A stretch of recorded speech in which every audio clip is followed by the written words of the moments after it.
Bienvenidos a 30 Minutos. Estamos con Manuel Medina Ortega. Manuel Medina, muy buenos días. Buenos días. Usted, que es el hombre que más sabe de Europa. No, hay mucha gente que sabe mucho más que yo. Después de 22 años de eurodiputado, usted acaba de retirarse de la vida. 23 y medio. 23 y medio, casi un cuarto de siglo. ¿Cómo está Europa? Bueno, Europa está en un momento muy interesante. Muy interesante. Es una transformación en medio de una crisis económica mundial. Las instituciones europeas se están adaptando a la nueva situación y están respondiendo a los retos que se presentan de una manera que creo bastante satisfactoria. Cuando usted lee, como yo, que Europa está al borde del abismo, que esta crisis va a acabar con Europa. Europa está al borde del abismo todos los días, pero lo que pasa es que cada crisis de este tipo suele reforzar las instituciones y es lo que ha ocurrido en este momento con la creación del mecanismo de estabilidad financiera y la intervención del Banco Central Europeo en los temas de, por ejemplo, de la compra de bonos de Estados extranjeros. Los canarios, que miramos tanto Europa porque nos van ellos la vida, estamos pendientes de Grecia. Todo el mundo dice que está en la cuenta atrás. Según las declaraciones últimas, no. Es decir, parece que Grecia tiene medios suficientes y sobre todo con el mecanismo de estabilidad financiera, Grecia se puede enfrentar a la crisis y se está enfrentando a la crisis de manera exitosa. La gente de la calle ha llegado a decir, ¿por qué no volvemos a la peseta? Nah, eso es un disparate. La peseta era una moneda que no tenía respaldo suficiente. Lo pasamos muy mal con la peseta, la gente no se acuerda de eso, pero realmente la situación española era catastrófica.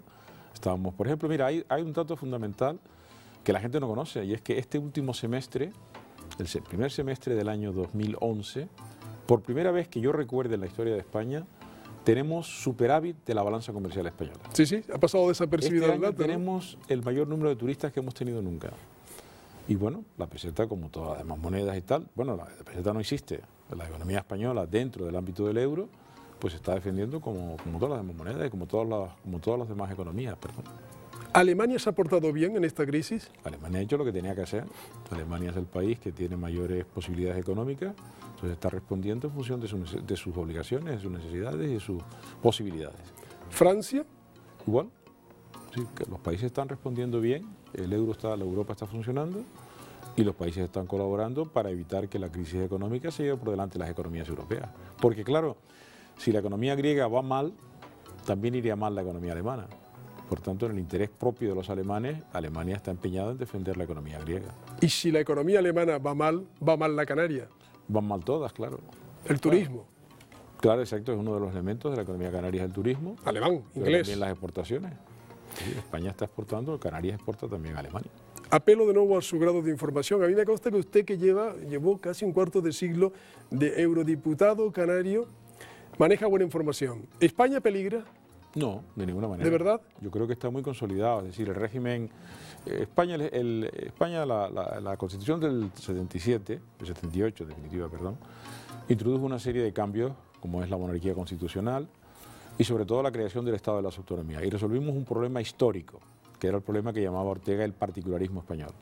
Por primera vez tenemos un régimen autonómico que combina la unidad del Estado con la autonomía de las comunidades e incluso de los municipios. Nos quedaban algunos puntos abiertos y uno de ellos era, por ejemplo, la irresponsabilidad financiera de las comunidades autónomas. La reforma constitucional que se acaba de aprobar va a corregir ese problema, con lo cual se va cerrando algunos de los temas abiertos del título 8º de la Constitución. ¿Usted habría convocado un referéndum? No, los referéndums, yo no creo que los referendos sean compatibles con los sistemas de democracia representativa.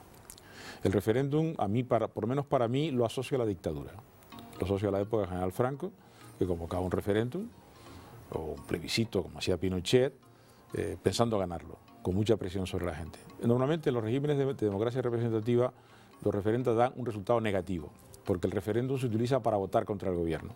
Con que tú puedes preguntar lo que sea, ¿está usted a favor del pecado original, Pues la gente va a votar que no, con lo cual es un disparate, y en un tema como este, en el que nos va la vida, convocar la ruleta rusa del referéndum habría sido una gran irresponsabilidad por parte del gobierno. Yo no creo que ningún gobierno hoy se juegue con las cosas de comer, no se juega. Y desde luego el tema de la modificación constitucional era esencial para mantener la economía española. Aprovecho esa muletilla suya del pecado original para preguntarle, ¿alguna vez usted me ha contado su teoría sobre por qué cambia el Padre Nuestro de la noche a la mañana? Bueno, no, lo que pasa es que yo... Aquello de perdona nuestras deudas. Yo estudié muy bien el catecismo, y en el catecismo nuestro era perdónanos nuestras deudas como nosotros perdonamos a nuestros deudores. ¿Y qué pasó? En el nuevo catecismo es perdona nuestras ofensas como nosotros perdonamos a los que nos ofenden, de lo cual se deduce que las ofensas se perdonan, pero las deudas no. Yo no sé si esto ha sido consciente o inconsciente, pero parece que se ajusta a los tiempos, en el que parece que las obligaciones hay que pagarlas y que estamos todos pendientes de los bancos, de las deudas, de las hipotecas, etcétera. Que de alguna forma pues el catecismo se ha adaptado a los nuevos tiempos. ¿Botín cambió el Padre Nuestro? No sé, no quiero decir esas cosas, porque no quiero decir nada malo ni de la Iglesia ni de la banca, pero parece que el catecismo nuevo refleja esa nueva concepción del mundo, ¿no? Una concepción mucho más economicista que la que existía cuando yo estudié el catecismo. ¿Es usted partidario? ¿Comparte ese impuesto a los ricos? Bueno, el impuesto a los ricos tiene una serie de problemas. O sea, el problema que tenemos hoy, como tú sabes, es que vivimos en una economía globalizada. Entonces, si la fiscalidad hacia las rentas más altas es demasiado alto, el capital huye. Entonces, yo creo que hay que buscar un equilibrio, ¿no? Un equilibrio en virtud del cual se graben, en efecto, el patrimonio y se graben los ingresos, etcétera, pero con una cierta mesura, en el sentido de que una presión fiscal demasiado fuerte hacia los sectores más ricos va a llevar a una huida del capital, que en este momento un país como España no se puede permitir. Tendrán que graduarlo de eso de alguna forma. La gente que nos está viendo, gente que está viviendo, sufriendo, padeciendo esta crisis interminable, ¿qué hay que decirle? Que bueno, que salimos adelante, que saldremos adelante de esta, que cualquier tiempo pasado fue peor y que el tiempo que vivimos es este y que hay que confiar en que salimos muy bien, vamos a salir de esta situación y estamos saliendo de esta situación. El dato que he dado antes, de que España por primera vez tenga superávit de balanza comercial, que este año tenemos un récord de turismo en España y de que en este momento, bueno, pues las condiciones de vida, a pesar de las dificultades, siguen siendo muy buenas en España en comparación con otros países. ¿Usted, socialista de toda la vida, está contento de que su partido esté de nuevo en el gobierno en Canarias? Bueno, yo no, como tú comprenderás, es un tema que se me escapa un poco porque es una cuestión de política de coaliciones, pero parece que es un partido importante y que, bueno, todo el mundo echaba de menos que el partido no estuviera en el gobierno y parece que era normal que volviera al gobierno, ¿no? Después de casi 20 años, 18 Exacto. años. Sí, bueno, el último gobierno de Jerónimo terminó en el 93. 93. Estamos a 18 años, exactamente. ¿Qué va a pasar el 20N en las elecciones? Pues no lo sé. ¿Qué intuye? En principio, en este momento, los partidos de la oposición ganan en todos lados y los partidos de gobierno pierden, ¿no? Es lo que está pasando en Alemania. A pesar de que todo el mundo dice que la economía alemana funciona estupendamente, la señora Merkel está perdiendo todas las elecciones. Con lo cual, los partidos de gobierno tienen una situación muy difícil. ¿Piensa usted que el PSOE no va a poder resistir el embate del Partido Popular por la crisis? El PSOE es un partido muy fuerte, con mucha militancia de base, un partido con mucha resistencia, ¿no? Y por tanto yo no descarto que el PSOE tenga un buen resultado el 20 de noviembre. ¿Quién es mejor, Rajoy o Rubalcaba? Hombre, para mí es Rubalcaba, desde luego. Es un hombre que tiene una gran experiencia política, es un hombre muy flexible, es un hombre muy inteligente, muy competente y con un gran sentido de la responsabilidad. ¿En qué se ha equivocado el PSOE en España? Yo no creo que el PSOE se haya equivocado. Lo que ha ocurrido es que tenemos una crisis económica mundial, o sea, una alteración fundamental de los parámetros. Entonces, el PSOE, como cualquier partido de gobierno, ha tenido que afrontar la situación con responsabilidad. Resulta que además el PSOE ha ido, diríamos, el gobierno ha ido aceptando, diríamos, lo que son las recetas mundiales. Por ejemplo, la primera reacción frente a la crisis fue la creación de puestos de trabajo, lo cual suponía endeudamiento. Eran las recomendaciones que daban entonces las instituciones internacionales y europeas, y fue lo que hizo el gobierno. Luego se vio que el endeudamiento había pasado a ciertos límites y se ha pasado luego la contracción del endeudamiento, la corrección del déficit. El gobierno central ha conseguido reducir el déficit en un 50% en un año. Y ahora se trata de que a través de la reforma constitucional las comunidades autónomas y los ayuntamientos se ajusten al patrón que está imponiendo el gobierno central y que viene impuesto por las circunstancias internacionales. Estamos hablando con Manuel Medina, que está considerado por muchos una de las mejores cabezas políticas de Canarias. No. Catedrático de Derecho Internacional, hay mejores cabezas. Ha tenido buenos, importantes cargos en el mundo universitario español. Cuando, muy joven todavía, 20 y pocos años, salta a la península, lanzaroteño, conejero de toda la vida. Repito, una muy buena cabeza, una cabeza brillante. ¿Por qué ha estado toda la vida en Europa y no ha estado en Canarias? ¿Por qué se fue? Porque mi especialidad es internacional. O sea, incluso cuando yo terminé la carrera en la Facultad de Derecho, si quería ser catedrático de universidad tenía que irme a Madrid. Que si llegabas en Canarias no llegabas nunca a ser catedrático de universidad. ¿Se arrepiente de haberse ido a Europa, a Estrasburgo, a Bruselas, 23, casi 24 años? Bueno, era mi obligación. O sea, yo había sido diputado a Cortes primero, había sido presidente de la Comisión de Exteriores y de las relaciones con la Unión Europea y bueno, pues me tocó ir a Europa y hice mi papel durante ese tiempo. ¿Qué fue lo mejor que le pasó en Europa de eurodiputado? Pues yo no sé, fue una cosa tan deprisa de tantos años que parece como si hubiera sido muy corta. ¿Ah, sí? Sí. Entonces, para mí lo más importante es la transformación de España que pasa de ser un país bastante aislado a ser un país integrado en la Unión Europea, y la transformación de la propia Unión Europea. Cuando nosotros entramos, la Unión Europea no llegaba a ser ni una confederación, y ahora tenemos una serie de estructuras que antes no teníamos. Tenemos, por ejemplo, la eliminación de visados con el sistema Schengen, ¿no? La facilidad para pasar las fronteras, tenemos una moneda común, tenemos los inicios de una cooperación en materia de defensa, o sea que el progreso ha sido enorme, ¿no? ¿Ha habido algún error, se dice, en no haber creado una gobernanza de verdad económica? Se ha hecho lo que se podía, pero no se podía ir más lejos. Lo que pasa es que ahora, o sea, toda la idea de Europa era el principio del efecto de la bola de nieve, que tú tiras una bola de nieve en lo alto de una montaña nevada y se va hasta que se produce un efecto enorme, lo que llaman los americanos el spillover. Entonces, cuando tú creas una institución de nivel europeo, eso va a generar un desarrollo posterior. La creación del euro te lleva necesariamente a la gobernanza económica, porque tú no puedes tener una moneda común con una serie de gobiernos nacionales y economías nacionales diferenciadas. O sea, es el efecto de bola de nieve que se está produciendo, pero lo que no puedes hacer es hacerlo antes, porque tiene que ser consecuencia de lo que has hecho con anterioridad. Llegará. Está llegando.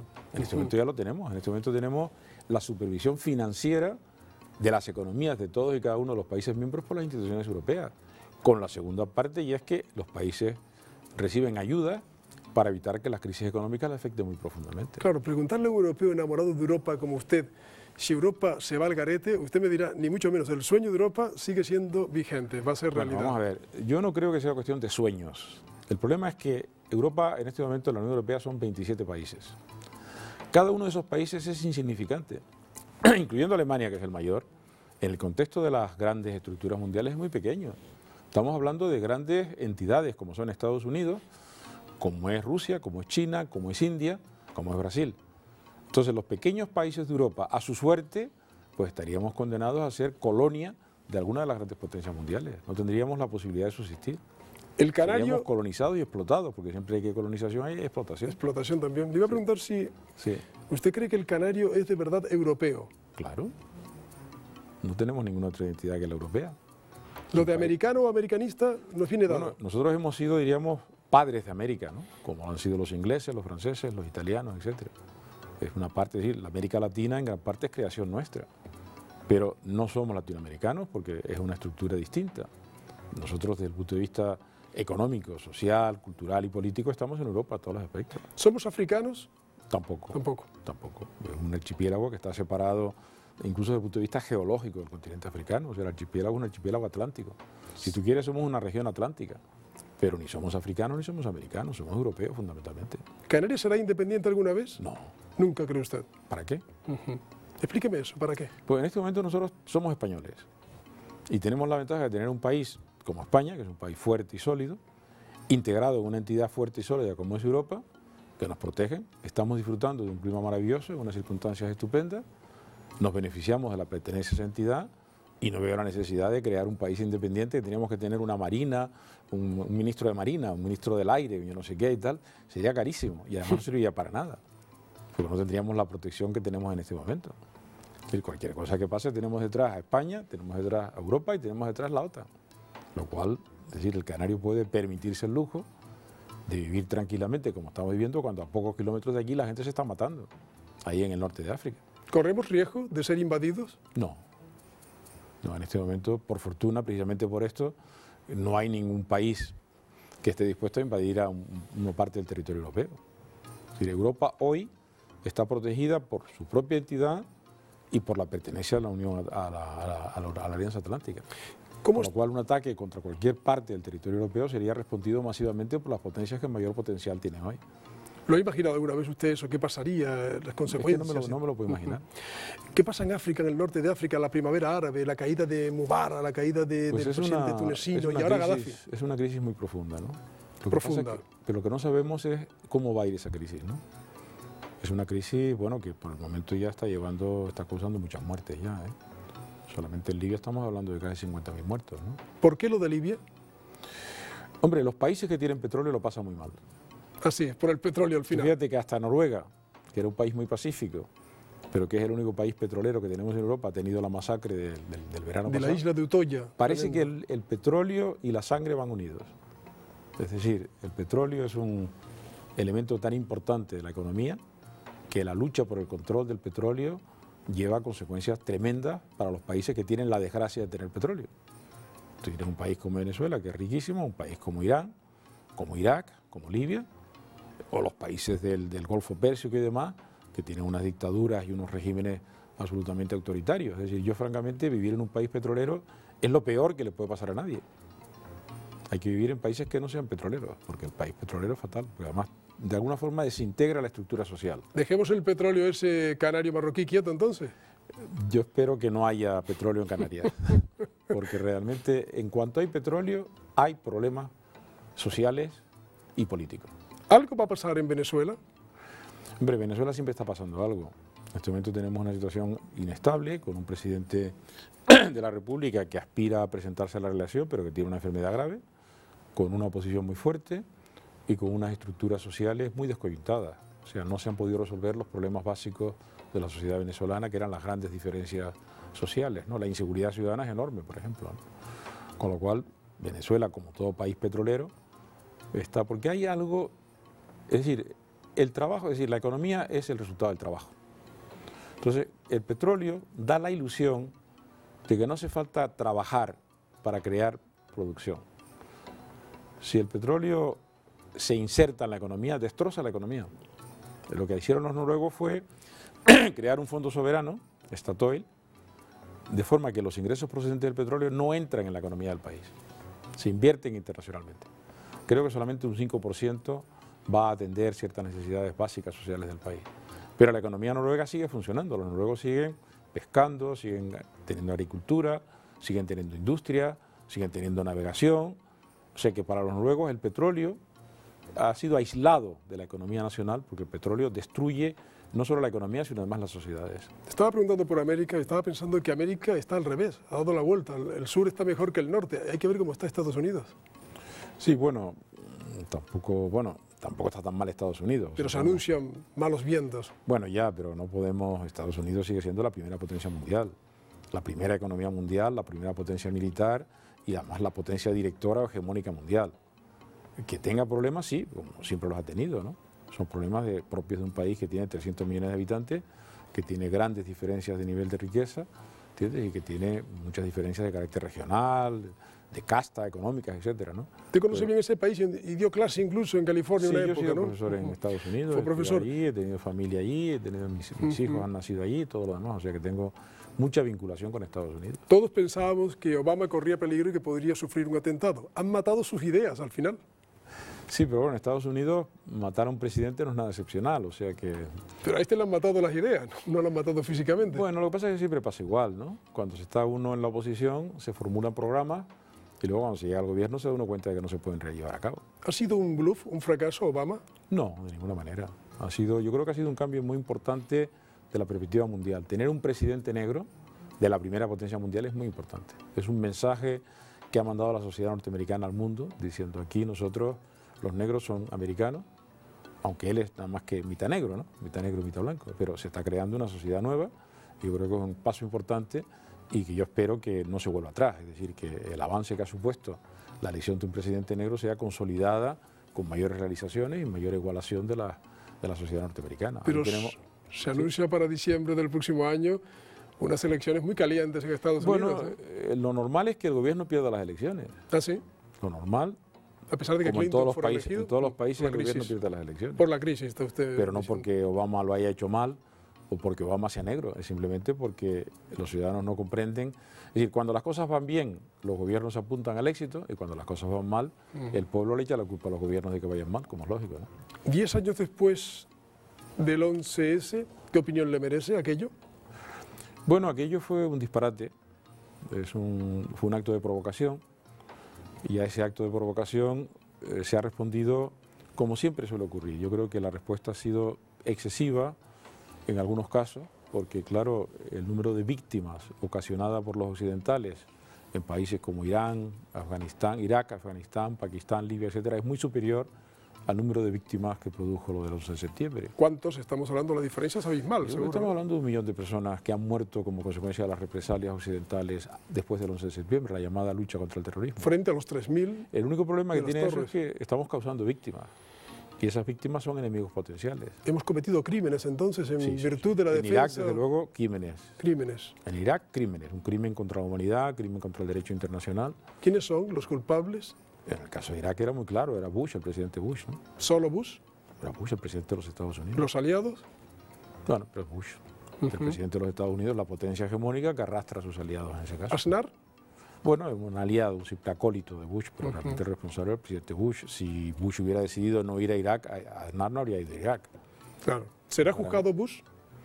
Pues debería serlo, pero no creo que lo sea. ¿Usted cuando ve a Gaddafi caer, después de ser tan amigo de todos ellos, qué piensa? Bueno, el petróleo. Petróleo, Es la ¿no? maldición del Decíamos, petróleo. O la sea, el que maldición maneja del petróleo es como el que maneja dinamita, ¿no? Al final te acabas quemando en el petróleo, ¿no? Usted de Lanzarote ha sido gran amigo de dos personalidades que han marcado la historia de Lanzarote y de toda Canarias, César Manrique y José Saramago, que no se conocieron. No, no se conocieron porque Manrique murió en el 92 y Saramago llegó en el 93 a la isla. Qué personajes, ¿no? Sí, completamente distintos. O sea, César Manrique era un hombre extrovertido y Saramago era un hombre muy reflexivo, muy pensador y muy completamente distinto. Completamente distinto. Si se hubieran conocido, Yo, por ejemplo, es decir, la muerte de César Manrique, a César Manrique no me podía imaginar muerto. Y Saramago muerto, pues yo lo miraba y digo, pues parece que está vivo, porque Saramago era un hombre... parece no- que está vivo. Sí, sí, porque parece que en cualquier momento va a decir, Manolo, tal cosa y tal, porque era un hombre de largos silencios, ¿no? Mientras que César no podía estar un momento callado, no podía estar un momento quieto. Era una jiriguilla, estaba siempre en activo, siempre tenía ideas, siempre tenía cosas, siempre tenía un chiste que decir. Saramago era un hombre muy pausado, pensaba mucho y reflexionaba mucho. ¿Quién es el personaje canario más importante de la historia de las islas? Hombre, yo diría que Pérez Galdós. desde luego. Pérez Galdós. Hay quien dice que Galdós se fue y nos dejó.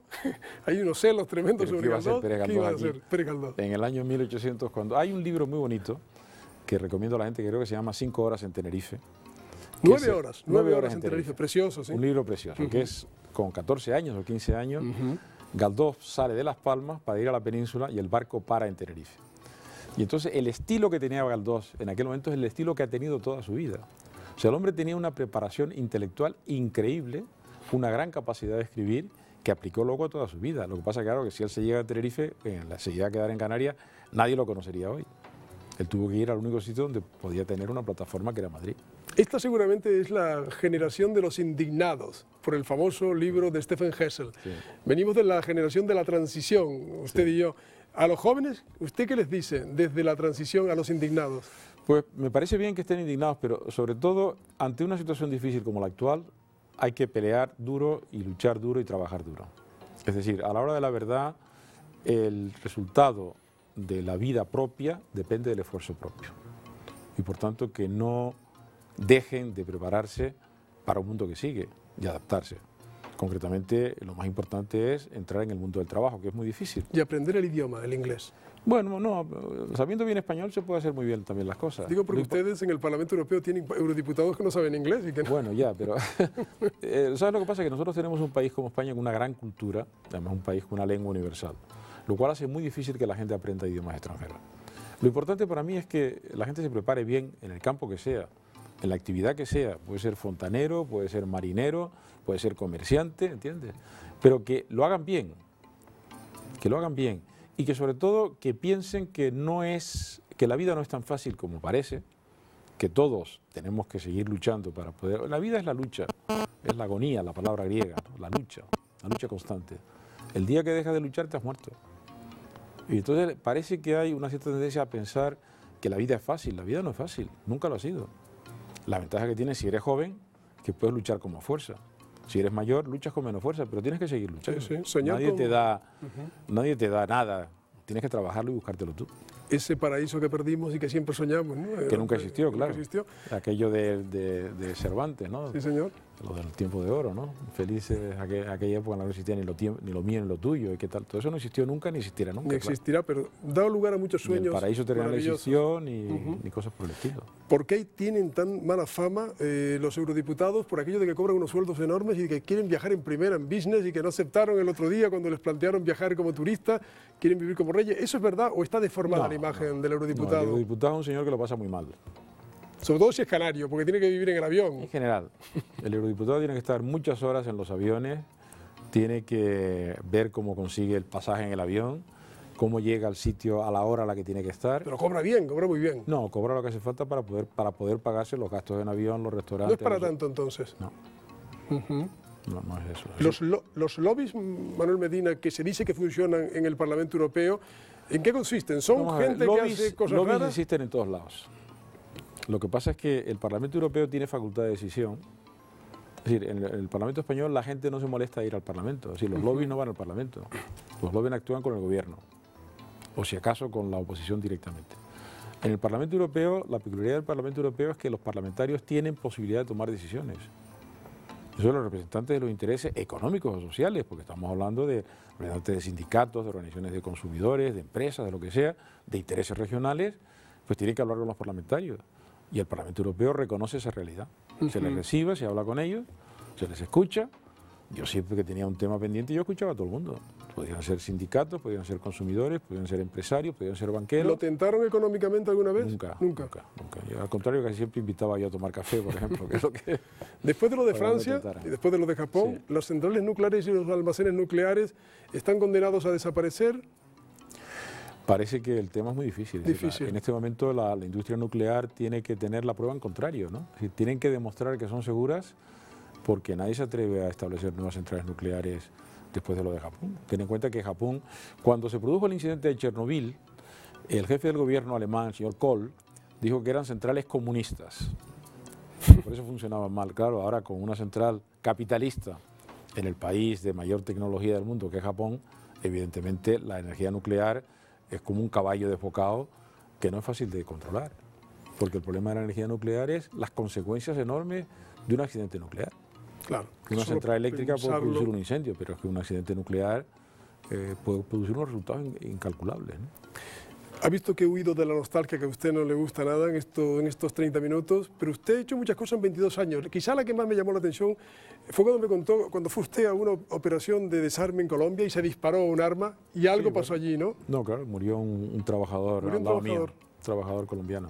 Estaba cargada por el diablo aquel arma. No, había una bala en la recámara de un... no en la recámara, en el propio tubo de la ESO, y al calentarse salió la bala y mató al obrero, al lado mío. ¿Te han pasado cosas, el 11S en el Parlamento Europeo, hubo alguna cosa rara? ¿O? No, el 11S lo que hubo fue pues un poco la preocupación de que se había producido un acontecimiento muy importante y que no sabíamos qué estaba pasando, ¿no? Qué susto aquel, sí. Sí, incluso hubo una época en que habían detenido a unos musulmanes que tenían unos planos de Estrasburgo y de ahí dedujeron que pensaban atentar al Parlamento Europeo. Se habló de que habían a poner a envenenar el aire acondicionado del Parlamento, pero todo esto fue un poco parte de un momento de pánico ese, sí. Sí, de pánico, sí. ¿Salieron corriendo ustedes? ¿Qué hicieron? No, nosotros no hicimos nada. No, nosotros no. El Parlamento Europeo, nosotros no. ¿No tuvo ningún tipo de evacuación con carácter por miedo a un ataque aéreo o algo? ¿Nunca? Nada, nunca. Eso. Lo de Wikileaks, eso de que se filtren conversaciones y correos, ¿le hace pensar de que no tengamos nada ya oculto, que todo salga a la luz? Oculto siempre hay cosas. Siempre hay. Porque a la hora de la verdad, todos esos cables y todas esas cosas no son realmente todo lo que hay. A la hora de la verdad, si hay un tema importante, el embajador de los Estados Unidos en España no lo mandaba por cable. Si iba a Washington, se lo contaba al presidente directamente. Y eso nunca sabremos qué fue lo que pasó. Cuando le dieron el premio Canarias Internacional, ¿le hizo feliz? Mucho. Sí. Mucho. Yo no sé si me lo merecía o no, pero me puse muy contento. ¿Sigue molesto con quienes tiran colillas en las playas? Muy molesto. Es una irresponsabilidad total. Es decir, es un tema, yo te lo dije, que había que meter en la cárcel a los que tiraran, porque el daño que hacen es enorme. Efectivamente, meterlo en la cárcel. Es un daño enorme. ¿Usted metería en la cárcel a alguien? Las colillas tardan decenas de años en desaparecer y nos están destrozando las playas canarias. Nos están destrozando las playas. No hay sitio donde puedas poner una toalla que no haya varias colillas al lado. Y la gente no es consciente del daño que están haciendo. Cárcel para el colillero. Cárcel para el colillero. Es un principio fundamental. Manuel Medina, gracias por estar con nosotros. Muchas gracias, hasta siempre. Encantado. Muy buenos días. Muchas gracias por su atención.